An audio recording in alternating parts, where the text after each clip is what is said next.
प्रसन्नवदनं ध्यायेत् सर्वविघ्नोपशान्तये अगजा आननपद्मार्कं गजाननमहर्निशम् अनेकदं तं भक्तानां एकदन्तमुपास्महे एकदन्तमुपास्महे।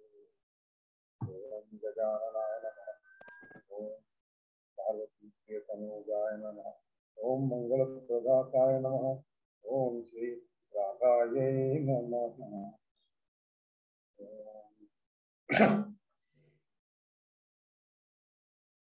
నిన్న మహాదేవుని యొక్క స్తుతి ఆయన ముందు చెప్పాడు. ఆయన వీళ్ళందరూ స్తుతిస్తుంటే అప్పుడు ఆయన అన్నాడు, నేను అక్కడికి వస్తాను, నువ్వు అయోధ్యలోకి నువ్వు పట్టాభిషిక్తుడు అయినప్పుడు నేను అక్కడికి వస్తాను, చూస్తాను అని చెప్పి ఈ లోపల మీ నాన్నగారిని చూడని చెప్పాడు. అది అయిన తర్వాత ఇప్పుడు ఇక్కడ ఆయన వచ్చి ఆశీర్వదించి ఈయన్ని తర్వాత ఈయన్ని ప్రసన్నం చేసుకున్నాడు. చక్కగా ఆయన ఇది చేసుకుని స్తవం చేసింది. తర్వాత ఇంద్రుడు ఏమన్నాడు, రక్షోధిపేనాఖిల దేవ సౌఖ్యం కృతం చ మే బ్రహ్మవరేణ దేవ పురస్య సర్వం భవతః ప్రసాదాత్ ప్రాప్తం భతో రాక్షస దుష్ట శత్రుః. బ్రహ్మదేవుడు ఇచ్చినటువంటి వరబలాన్న ఆ రాక్షసరాజు అయినటువంటి రావణుడు వలన మేమంతా ఎన్నో కష్టాలు పడ్డాం. మా యొక్క స్వర్గ సుఖాలని, ఆ సౌఖ్యాన్ని మేము పోగొట్టుకున్నాం. నేను పోగొట్టుకున్నాను. ముఖ్యంగా నీ అనుగ్రహం చేత దుష్టమైనటువంటి ఆ శత్రుడైనటువంటి ఆ రాక్షసుడు హతమార్చబడటం వలన తిరిగి నా రాజ్యం, నా సుఖాలు నాకు అందినాయి, నా సర్వస్వం నాకు అంది అన్నాడు ఇంద్రుడు. ఇక దేవతలు ఏమంటున్నారు, కృతా యజ్ఞ భాగా ధరాదేవ తత్తా మురారే ఖలేనాది దైత్యేన విష్ణో హతోద్య త్వయానో వితానేష్ భాగా పురావద్ భవిష్యంతి ఉష్మత్ ప్రసాదాత్. వీళ్ళందరూ దేవతలు అంటున్నారు, మాకు ఓ మహావిష్ణువు, ఓ దేవా, మాకు ఈ బ్రాహ్మణులందరూ యజ్ఞాలు చేస్తారు, చేసి మాకు యజ్ఞ భాగాలు హవిర్భాగాలు మాకు ఇస్తారు. అవన్నీ ఇచ్చేవన్నీ ఈ రావణాసురుడు దోచుకుపోయేవాడు. కాబట్టి ఇప్పుడు వాడు చచ్చిపోయాడు కాబట్టి మా యజ్ఞంలో వచ్చేటటువంటి మా తిండి అంటే హవిర్భాగం మాకు తిరిగి మీ యొక్క అనుగ్రహం కారణంగా నాకు తిరిగి వస్తున్నది అని దేవతలు అనుకున్నారు. ఇక పితృదేవతలు వాళ్ళు కూడా ఏమిటంటారు, గయా వంటి పుణ్యక్షేత్రాల్లో నరుల చేత అంటే మానవుల చేత ఇయ్యబడినటువంటి పిండములు ఇట్లాంటివి ఉన్నాయే, ఇవన్నీ మహాత్మా ఓ రామచంద్ర, ఆ రావణాసురుడు వాడి యొక్క బలోద్రేకంతో అవన్నీ ఇవ్వకుండా చేసేసాడు, మా దగ్గర నుంచి లాగేసుకునేవాడు. అలాంటి వాడు నీ చేత మరణింపబడగానే మాకు సర్వ సౌఖ్యాలు దొరుకుతున్నాయి, మళ్ళీ మాకు అవన్నీ తిరిగి లభిస్తున్నాయి. ఇంకా యక్షులు అన్నారు, సదా విష్టి కర్మణ్యేనాభియుక్తాయ వహామో దశాస్యం ఫలాత్ దుఃఖయుక్తాః దురాత్మా అతో రావణో రాఘవేశ త్వయా తే వయం దుఃఖజాతాత్ విముక్తా. ఓ శ్రీ రామచంద్ర, ఓ రాఘవ, మమ్మల్ని యక్షుడు అంటున్నారు వీళ్ళు మమ్మల్ని వెట్టి చాకిరీ చేయించుకున్నాడయ్యా, మాలాంటి వాళ్ళ చేత చేసి వాడి యొక్క బలం చేత అతని యొక్క పల్లకీలు వాహనాల్ని మేము అయ్యేవాళ్ళం, ఆ పల్లకీలు మేము మోసేవాళ్ళం, మేమే వాహనాలు అయ్యేవాళ్ళం. అట్లాంటి అన్యాయమైనటువంటి దారుణమైనటువంటి పనులకు మేము దోచుకోబడ్డాం. అట్లా ఆ దుర్మార్గుడు చనిపోగానే మేము మీ యొక్క అనుగ్రహం వల్ల ఆ దుఃఖం పోగొట్టుకున్నాం. గంధర్వులు అంటారు, వయం సంగీత నిపుణ, మేము సంగీత నిపుణ, మాకు సంగీతంలో చాలా ప్రావీణ్యం ఉంది. గాయంతస్తే కథామృతం, నీ యొక్క కథామృతాన్ని మేము పాడుకుంటూ ఉండేవాళ్ళం. ఆనందామృత సందోహయుక్త పూర్ణా పురా, ఎంతో ఆనందంతో ఉండేవాళ్ళం మేము. పశ్చాత్ తర్వాత దురాత్మనారామ రావణేనాభివృతాః తమేవ గాయమానాశ్చ తదారాధన తత్పరాః. వచ్చినట్టు మేము వాడి యొక్క పాటలే, వాడి యొక్క కీర్తే, వాడి యొక్క గుణగానాలే మేము చేయాల్సి వచ్చేది. ఇప్పుడు స్థితాస్త్వయా పరిత్రాత అతో అయం దుష్టరాక్షస, ఎప్పుడైతే ఆ దుష్టరాక్షసుడు పరిమార్చబడ్డాడో ఏవం, మేము ఇప్పుడంతా ఆనందంగా ఉన్నాం, మేము నీ చేత రక్షింపబడ్డాం.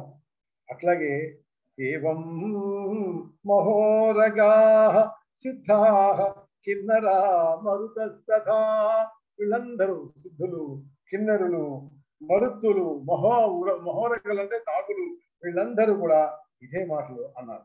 ఇంకా ఇలాగే వసవో మునయో గావో, గావో అంటే గోవులు, గుహ్యకాశ్చ పతత్రిణః, పతత్రిణః, పతత్రిణః అంటే పక్షులు. ఇంకా గుహ్యకులు అంటే యక్షుల్లోనే ఒక రకం. అంటే వీళ్ళు ఇప్పుడు ఈ యక్షులకు అధిపతి ఎవరు? కుబేరుడు.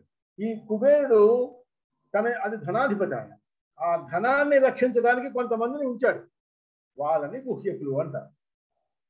అందరూ గుహ్యకులు కాదు, అది అందరూ యక్షులే, వాళ్ళలో కొంతమంది గుహ్యకులు అయ్యారు.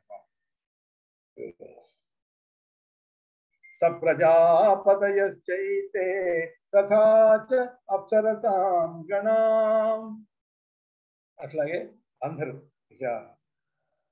అప్సరసలు, ప్రజాపతులు, వీళ్ళందరూ కూడా ఆయన్ని స్తుతించి, ఆయన నీ వల్ల మేము రక్షింపబడ్డాం మళ్ళీ అని చెప్పుకుంటూ, సర్వే రామం సమాసాద్య దృష్ట్వా నేత్ర మహోత్సవం, ఆయన్ని అందరూ ఆయన్ని ప్రశంసిస్తూ, ఆయన యొక్క చేష్టలు, ఆయనకు చేసినటువంటి కృత్యాలు అన్నిటిని చేస్తూ ఆయన్ని మనస్సులో ఆయన ఉంచుకున్నారు. సేవించి కన్నుల పండుగగా రాముడు కూడా వాళ్ళందరినీ ఎంతో అభినందించాడు. స్తుత్వా పృథక్ పృథక్ సర్వే రాఘవేణాభివందిత, ప్రతి వాళ్ళని కూడా పేరు పేరున ఈయన శ్రీరామచంద్రుడు వాళ్ళని అభినందించాడు. స్వం స్వం పదం సర్వే బ్రహ్మరుద్రాదయస్తథా ప్రశంసంతో ముదా రామం గాయంతస్య చేష్టితం. ఇంకా ఆయన గురించి గొప్ప, ఆయన చేసినటువంటి అద్భుతమైనటువంటి క్రియలు అవన్నీ చెప్పుకుంటూ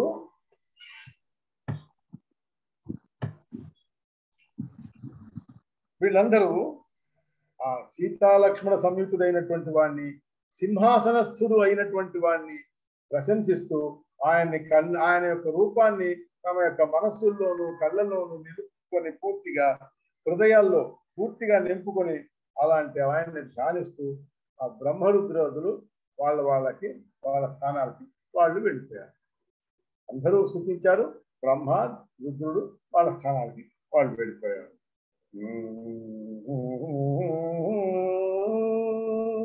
దుఃఖే వాద్యేషు ధ్వనత్సు ప్రముదిత హృదయై దేవ బృందైః స్తువద్భిః వర్షద్భిః పుష్పవృష్టం దివి మునినికరైః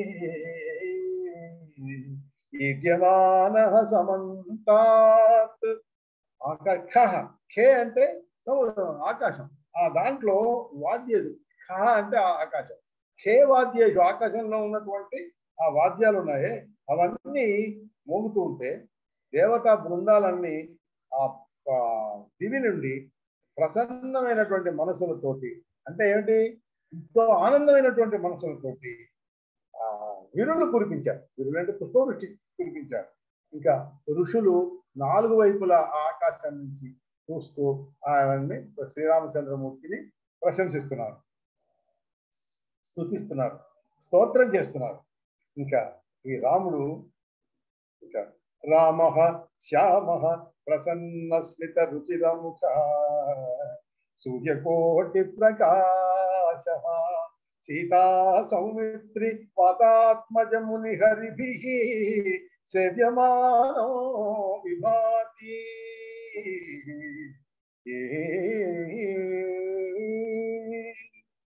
ఈ శ్యామల వర్ణుడైనటువంటి రాముడు ప్రసన్నమైనటువంటి చిరునవ్వులతో ఆయన యొక్క ముఖంలో వెలిగిపోతుండేవాడు. ఆ కోటి సూర్య ప్రభాభాసమానుడు. ఇంకా సీత, లక్ష్మణ, హనుమ, మిగిలిన తమ్ముళ్ళు, తర్వాత ముని, వానర సేవితుడు అయి ఆయన శోభిస్తున్నారు. దీంతో పంచదశ సర్గ అంటే 15వ సర్గ దీంట్లో పూర్తయింది. యుద్ధకాండలో మనం షోడశ సర్గలోకి వెళ్తాం. ఇది ఒక విధంగా ఇది ఫలశ్రుతి. రామేభిషిక్తే రాజేంద్రే సర్వలోక సుఖామహే వసుధా సస్య సంపన్న ఫలవంతో మహీరుహ. రాముడు ఎప్పుడైతే పట్టాభిషేకం చేసుకున్నాడో దాంతో ఒక్కసారిగా భూమి అంతా సస్యశ్యామలం అయిపోయి సుసంపన్నం అయిపోయింది, ఫలవంతం అయిపోయింది. అసలు ఆ వృక్షాలన్నిటి కూడా అలా పళ్ళు పూర్తిగా అలా వెంటనే పళ్ళు వచ్చేసి చివరికి గంధహీనాని పుష్పాన్ని గంధవంతి చకాశిరే సహస్రశతమశ్వానాం ధేనూనాం చ గవాం తథా. వాసన లేని పువ్వులకు కూడా వాసన వచ్చింది. గడ్డి పూలు ఉంటాయి, వాటికి వాసన ఉండదు.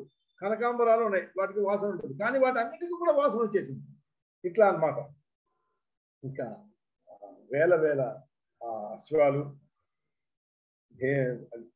ఆవులు, ఇంకా ఎద్దులు, వీటన్నిటినీ ఆయన బ్రాహ్మణులకి శ్రీరామచంద్రుడు దానమిచ్చాడు.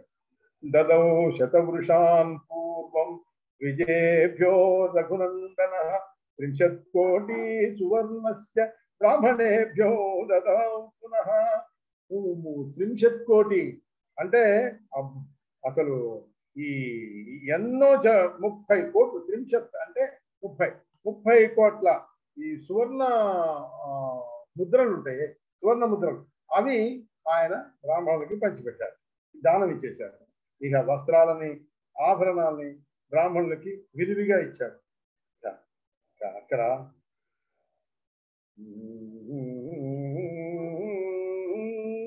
సూర్యకాంతి సమప్రఖ్యాం సర్వరత్నమయీం సృజం సుగ్రీవాయ దదౌ ప్రీత్యా రాఘవో భక్తవత్సల. భక్తవత్సలైనటువంటి ఈ శ్రీరామచంద్రమూర్తి సుగ్రీవుడికి ఏమిటి ఇచ్చాట? సూర్యకాంతి సమప్రఖ్యాం, సూర్యకాంతితో సమానమైనటువంటి ఆ కాంతి కలిగినటువంటి సర్వరత్నమయీం స్రజం అంటే హారం, ఆ రత్నహారాన్ని ఆయన సుగ్రీవుడికి ఇచ్చాడు. అంగదాయ దదో దివ్యే అంగదే రఘునందన. అసలు అంగదుడికి దివ్య తేజోమయమైనటువంటి 2 భుజకీర్తులు ఇచ్చాట. అంగదాలంటే భుజకీర్తులు, అవి అంగదుడికి ఇచ్చాడు ఆయన. ఇంకా చంద్రకోటి ప్రతీకాశం మణిరత్న విభూషితం సీతాయై ప్రదదౌ హారం ప్రీత్యా రఘుకులోత్తమ. చాలా ప్రీతితోటి ఈ రఘుకులోత్తముడైనటువంటి శ్రీరామచంద్రుడు చంద్రకోటి, ఇందాక సూర్యకాంతి అన్నాం, ఇప్పుడు చంద్రకోటి. ఎవరికి ఇస్తున్నాడు? అది సీతాదేవికి. సీతాదేవికి చంద్రకోటి ప్రతీకాశం మణిరత్న విభూషితం సీతాయై ప్రదదౌ హారం, సీతాదేవికి ఆ హారం ఇచ్చాడు. అవముచ్యాత్మనః కంఠాధారం జనకనందిని అవైక్షత హరీన్ సర్వాన్ భర్తాం ముహుర్ముహు. అది ఎప్పుడైతే ఆయన ఇచ్చాడో ఈవిడ ఆ హారాన్ని పట్టుకొని ఆ వానరులందరినీ చూస్తున్నది. అట్లాగే తన భర్తను చూస్తున్నది. ఇలా చూస్తూ ఉంటే మాటికి ఇలా ముహుర్ముహుర్ అట్లీ అటు ఇటు చూస్తున్నది. వెంటనే రాముడికి అర్థమైపోయింది, ఇంగితజ్ఞుడు కదా ఆయనకి. ఆ కోసల రాజకుమారుడు అయినటువంటి ఆ శ్రీరామచంద్రుడు ఆ భార్య యొక్క ఇంగితాన్ని ఆవిడ మనసులో ఉన్నదే తెలుసుకున్నవాడై, సీత మనసు ఎరిగిన వాడై వైదేహి అంటున్నాడు, యస్య తుష్టాసి దేహి తస్మై వరాననే. ఓ వరానన, ఓ అద్భుతమైనటువంటి ముఖం కలిగినటువంటి దాన, నీ ఇష్టం వచ్చిన వాడికి నువ్వు ఇవ్వు, ఏమి పర్వాలేదు, నీకేమి. ఏ మహావీరుని అంటే నీకు ప్రసన్నురాలు అవుతావో వాడికి ఏమి. అప్పుడు రామస్తామాహ వైదేహి విందితజ్ఞో విలోకయన్ వైదేహి యస్య తృష్ణాసి దేహి తస్మై వరాననే హనుమతే దదౌ హారం పశ్యతో రాఘవస్య చ తేన హారేణ శుశుభే మారుతి గౌరవేణ చ. హనుమంతుడికి ఇది రాముడు చూస్తూ ఉండగానే ఆ హారాన్ని ఇచ్చింది. అసలు ఇక్కడ సన్నివేశం చూడండి, నీవు ఇక్కడ ఉన్నటువంటి వాళ్ళలో ఎవరంటే నీకు అత్యంత గౌరవము ఇష్టము ఉన్నదో అతనికి ఇవ్వు అని రాముడు అంటే, ఆ రాముడు ఆ ఇచ్చినటువంటి ఆ హారాన్ని సీతాదేవి హనుమంతుడికి ఇచ్చిందంటే, హనుమంతుడు అందరికంటే ఇష్టడైనటువంటి వాడు, గౌరవనీయుడు అర్థమైంది కదా. దానికి ఆ ఆంజనేయ స్వామి తనకి దక్కినటువంటి గౌరవానికి అత్యంత ప్రసన్నత అయిపోయింది, ఎంతో సంతోషం కలిగింది అతను. రామోపి మారుతిం దృష్ట్వా కృతాంజలి ఉపస్థితం భక్త్యా పరమయా తుష్టైనం వచనమబ్రవీత్. అది చూసి ఆ రాముడు తనకి అంజలి ఘటించి నిలిచినటువంటి ఆ మారుతిని, ఆ మారుతి యొక్క గొప్పదనాలు ఏమిటి? సీతా ప్రాణదాత, లక్ష్మణ ప్రాణదాత అయినటువంటి, ఇంకా తన యొక్క ప్రియ భక్తుడు అనేటువంటి అతని యొక్క పరమ భక్తికి మెచ్చి ఆయనకి ఎంతో సంతోషం కలిగించేటటువంటి ఒక మాట చెప్పాడు శ్రీరామచంద్రుడు. హనుమంస్తే ప్రసన్నో అస్మి వరం వరయ కాంక్షితం దాస్యామి దేవైరపియ దుర్లభం దాస్యామి దేవైరపియ దుర్లభం భువనత్రయే. భువనత్రయంలో దేవతలం అంటే మూడు లోకాల్లో కూడా దేవతలకైనా సరే కష్టమైనటువంటిది, దుష్కరమైనటువంటిది అయినట్టు, ఎంత దుర్లభమైనటువంటిది అయినా సరే అట్లాంటి వరం ఏదైనా సరే నువ్వు నన్ను అడుగు, నేను ఇస్తాను నీకు. నేను ఏదైనా సరే ఈ మూడు లోకాల్లో నేను ఏది కోరదలుచుకుంటే పోగు నేను ఇస్తాను అని అన్నాడు ఆయన. అంటే హనుమానపితం ప్రాహ నత్వా రామం ప్రకృతధీః. ఎంతో ఆనందం పొంది నత్వా రామం, రాముడికి నమస్కరించి ఎంతో ఆనందంతో ఇట్లా మాట్లాడుతున్నాడు. త్వన్నామ స్మరతో రామ నృప్యతి మనోమమ. స్వామి, త్వన్నామ స్మరతో నృప్యతి, నిన్ను ఎంత నేను నీ యొక్క నామాన్ని నేను స్మరించుకుంటున్నా సరే, రామ రామ రామ రామ శ్రీరామ శ్రీరామ అని ఎంత నా మనసులో తృప్తి తలకట్లేదు. కాబట్టి నేను ఏమడుగుతున్నానంటే, నేను నీ పేరే ఎల్లప్పుడూ స్మరిస్తూ ఉండాలి. ఇక్కడే ఈ భూతలంలోనే నేను నిలిచి ఉండిపోతా. ఇక నిన్ను నేను, ఎందుకంటే ఇప్పటిదాకా నేను కొలిచింది చాలా తక్కువ, నీ నామాన్ని జపించింది చాలా తక్కువ, అది నాకు సరిపోవట్లేదు. నేను ఈ భూలోకంలో ఉండిపోయి నీ నామాన్ని నేను జపిస్తూ ఉండాలి, అదే నా కోరిక.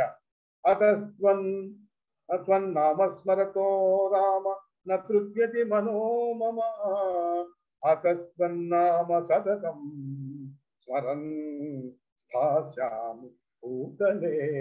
ఈ భూతలంలో నేను ఉండిపోవాలి. యావత్ సాస్యతి తే నామలోకే చ యావత్ కళేబరం.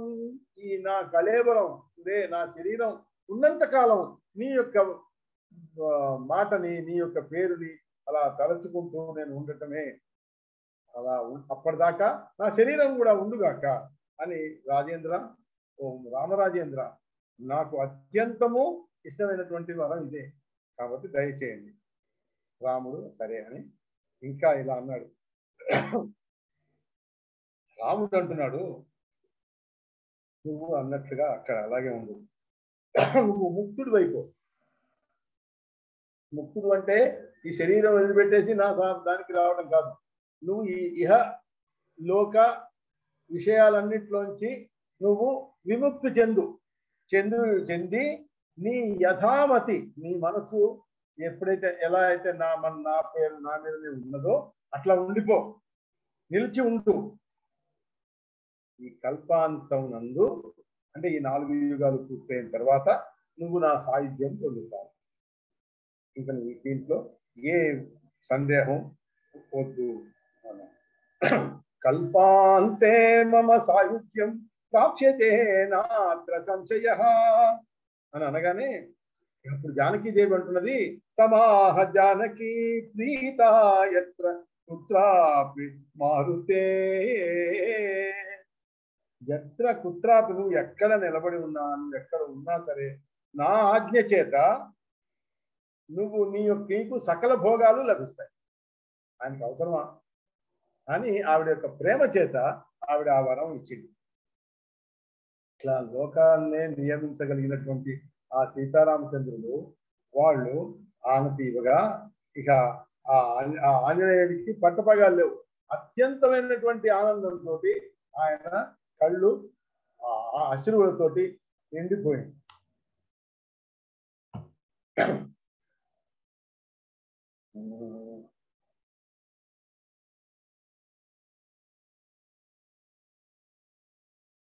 ఇంకా ఆనందాశ్రుపరీతాక్షో భూయో భూయః ప్రణమ్యతో కృచ్ఛాద్యయౌ తపస్తప్తుం ఇమవంతం మహామతి. ఈ మహామతి అయినటువంటి ఆ మహానుభావుడైనటువంటి ఈ ఆంజనేయ స్వామి ఈయన హిమవంతం వెళ్ళిపోయాడు, హిమాలయానికి వెళ్ళిపోయి అక్కడ తపస్సు చేసుకుంటూ కృచ్ఛాద్యయ తపస్తప్తం హిమవంతం అక్కడికి వెళ్ళిపోయి తర్వాత ఆంజనేయ స్వామి అయిన తర్వాత ఆయన ఇప్పుడు సుగ్రీవుడు వీళ్ళందరూ అయిపోయింది కదా, అంగదుడు. ఇంకా తతో గుహం సమాసాద్య రామ ప్రాంజలిమబ్రవీత్ సఖే గచ్చ పురం రమ్యం శృంగవేరమనుత్తమం. ఓ గుహ, నువ్వు నాకు చాలా ఆ గుహుడు ఇట్లా అంజలి ఘటించి నిలబడి ఉంటే నువ్వు సఖుడివి, నువ్వు వెళ్ళు, నీ యొక్క శృంగవేరపురాన్ని చక్కగా పరిపాలించు, నన్నే చింతిస్తూ నిత్యం అక్కడ ఉన్నటువంటి నీ యొక్క వాంఛలకి తీరేటటువంటి భోగాల్ని నువ్వు అనుభవించు. ఇక్కడ చూడండి, రాముడు నీ వాంఛలు తీరేటటువంటి భోగాలు అనుభవించు అంటే ఆ గుహుడికి ఎలాంటి వాంఛలు ఉంటాయి? శ్రీరామచంద్రుని సర్వము పూజించాలనే కోరిక తప్ప అతనికి వేరే వాంఛలు ఉంటాయా? ఇహలోక వాంఛలు ఉండవు, అది తెలుసు ఆయనకి. అందుకు అయినా సరే నీకు ఎలాంటి వాంఛలు ఉన్నా చక్కగా నీకు అన్ని నెరవేర్చుకో, తర్వాత నా దగ్గరికి వచ్చేసి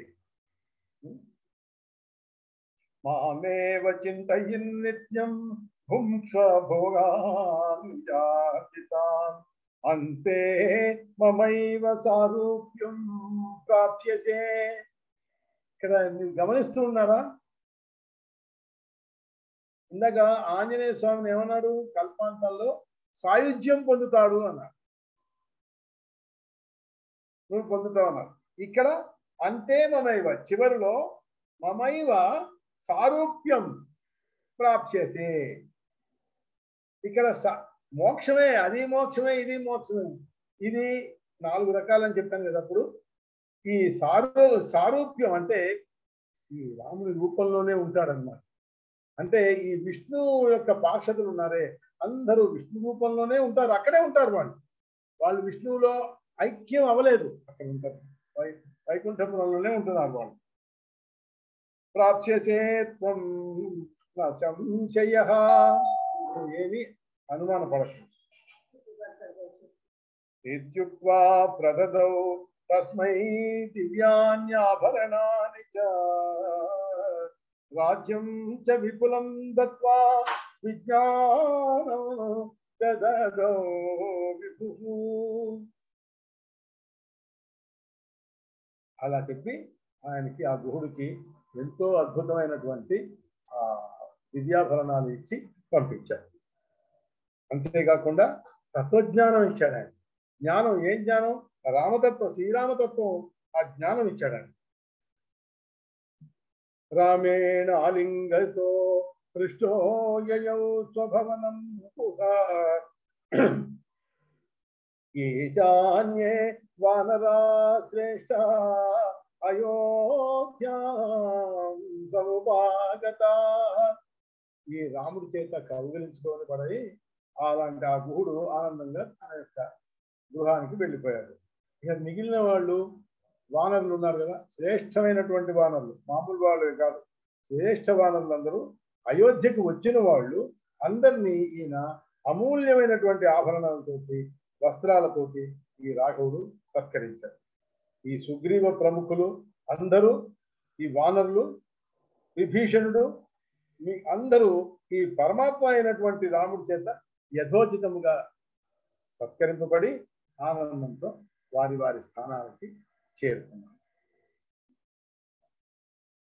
ఇంకా సుగ్రీవుడు, మిగిలిన వాళ్ళు సుగ్రీవ ప్రముఖా సర్వే కిష్కింధాం ప్రయయుర్ముదా. ఎంతో సంతోషంతో వాళ్ళు, ఈ సుగ్రీవ ప్రముఖులు వీళ్ళందరూ ఉన్నారే, వీళ్ళు కిష్కింధకి వెళ్ళిపోయారు. విభీషణస్తు సంప్రాప్య రాజ్యం నిహత కంటకం. నిష్కంటకమైనటువంటి తన యొక్క రాజ్యాన్ని, లంకా రాజ్యాన్ని ఆ విభీషణుడు తనకి సంప్రాప్తించింది కదా, ఆ రాజ్యాన్ని చక్కగా ఏలుకున్నాడు. ఆయన ఎంతో చక్కగా ఆయన లంకకి చేరాడు, పాలించాడు. రామేణ పూజిత ప్రీత్యా యయౌ లంకామనిందితః రాఘవో రాజ్యమఖిలం శశాస అఖిల వత్సలః.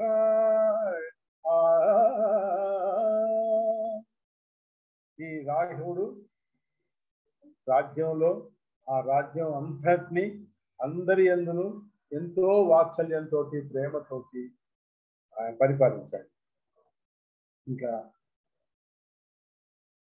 అవి అనిచ్ఛిన్నపి రామేణ యౌవరాజ్యే అభిషేచితాః లక్ష్మణః పరయా భక్త్యా రామసేవా పరో అభవత్.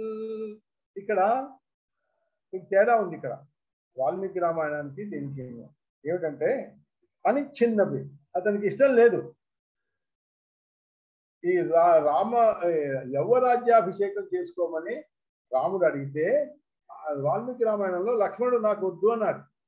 అప్పుడు భరతుడికి యవ్వరాజ్యాభిషేకం చేశాడు. కానీ ఇక్కడేమంటున్నాడంటే అట్లా కాదు, ఈయన అంటే సరే అని లక్ష్మణుడు రాముడి చేత పడ్డాడు. అంటే యువరాజు అయ్యాడు. యువరాజుగా ఇతను అభిషేకింపబడ్డాడు అని మనకి అధ్యాత్మ రామాయణంలో చెప్పబడుతుంది.